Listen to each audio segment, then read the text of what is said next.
ಸಾಧಿಸ್ತೀನೋ ಆ ನಿಶ್ಚಯ ಸಂಗೀತ ಆಕಾಶ ಮುಟ್ಟಬೇಕು. ನಾನು ಸಾಧಿಸ್ತೇನೆ. ನಾನು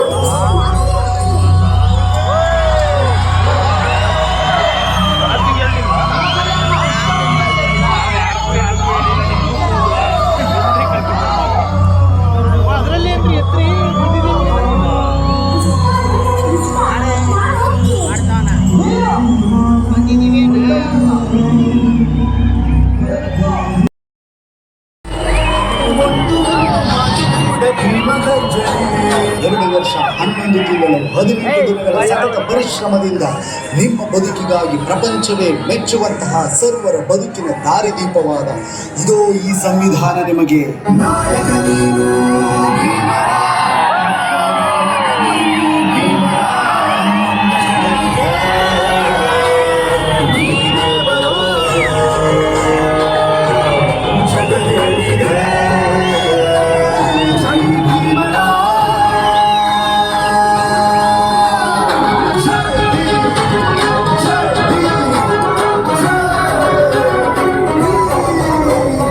ನೊಂದ ಅಸಹಾಯ ಜನರೆಲ್ಲ ಸ್ವಾಭಿಮಾನದಿಂದ ಬದುಕುವಂತಾಗಿದೆ. ಅಸಮಾನತೆಯಿಂದ ನೊಂದು ಎಲ್ಲರ ಕರ್ತವ್ಯವಲ್ಲವೇ ಇದು?